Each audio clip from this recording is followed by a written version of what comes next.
Akorát ještě musíme dojít pro srdečko, to jsme zapomněli, že jo? Taková maličkost, ne? To je normální. Prostě za kilo, jo? Jo, Lipčo. Lipča samozřejmě. Libor Novák ještě, prosím vás. To je úplně vygumovaný. Máme dneska dva kmotry. Martička Nová a Lipča Novák.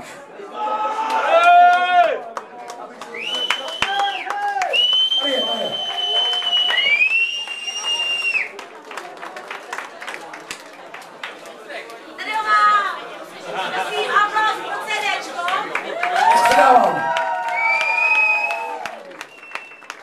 Tak to bylo takový malý rozhodřáky. Tady máme CDčko od skupiny Saras. Já vás poprosím ještě jednou, ale než budete tleskat, tak prosím vás o pořádnej potlesk. To neznamená, co jste udělali zrovna teď.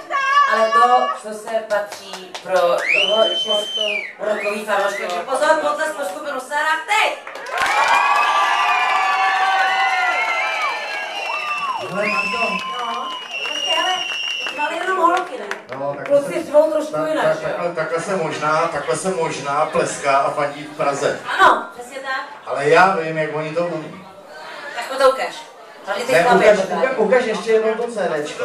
A mě to dělá takhle. Hele, tohle je nový CDčko Saras! Potlesk!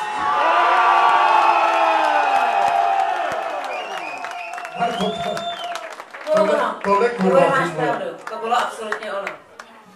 Ne, oni je fakt mají rádi. Tyhle ty všichni fakt je mají rádi. Tebe taky, tebe mají taky rádi, tebe taky. Trošku někdo. Ale je mají rádi fakt jak prase. Ale tebe mají taky rádi. Já nevím, jak mají rádi tebe, ale je mají rádi jak prase. Fakt. A já mám prasata taky strašně ráda. Já taky. A nejde ani o nás, ani o mě, ani o tebe. Ne, já se zeptám, kdo slyšel? Kdo slyšel nový CDčko? Je to dobrý. Je jich málo. To znamená, kdo si koupí to CDčko? Asi 7. Zdenku, zeptej se jich. Nevím, kdo koupí ještě pro babičku. Já jsem viděl, že prodávali jsme dneska nějaký CDčka, ale určitě je tady mezi váma ještě někdo, kdo si ho dneska určitě zakoupí, že jo? Jste tady nějaký takový? Co jste nabili? Já tomu věřím a takovou CDčku toho pokřtíme teda slavnostně. A samozřejmě mu přejeme, aby se hodně prodávalo, aby se našlo v hodně domácnostech. Vánoce jsou za náma, ale myslíte na to, že příští Vánoce přijdou velice brzo. A abyste nemuseli nakupovat 23. prosince, tak můžete koupit už dnes, anebo jako dárky na Velikonoce. A nebo přesně tak, velikonoční vajíčka, vejce a tak dále.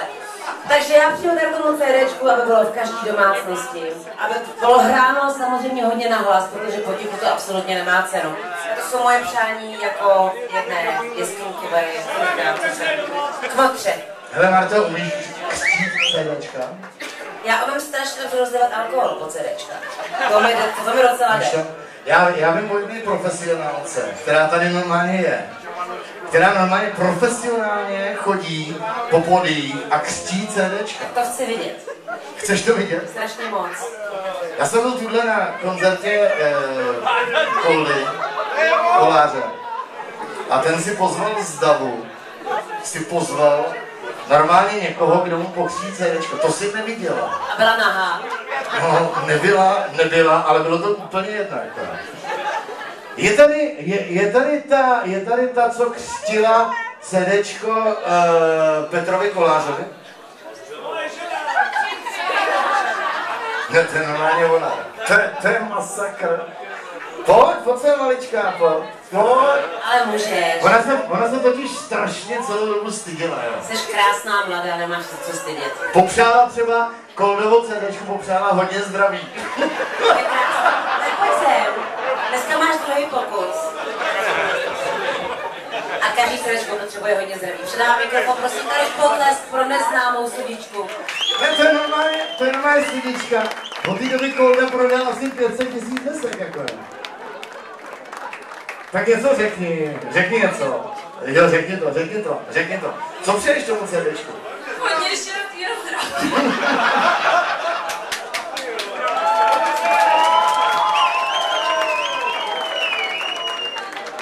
Tak děkujeme. Já jsem to viděla na očích, ještě si hrozně moc přeje, aby ta deska byla jenom kupována a nevypalována ani ilegálně stahována. Aby kluci trošku na tom něco vydělali, že do toho dali celý srdce a celý úspory. Takže hodně štěstí a zdraví. A rozlejváme. A já přeju hodně kupců a hodně šťastných posluchačů, protože já jsem teda oproti vám, jsem desku slyšel a musím říct, že dobrý, fakt dobrý a Sarah za posledních 2 roky vydali 2 CDčka.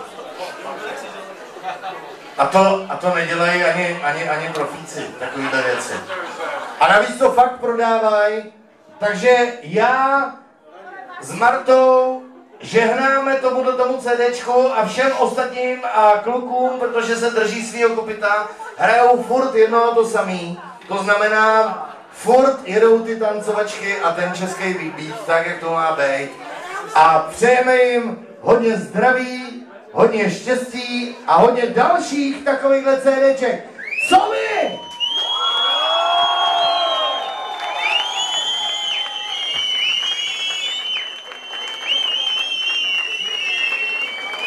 A jdem!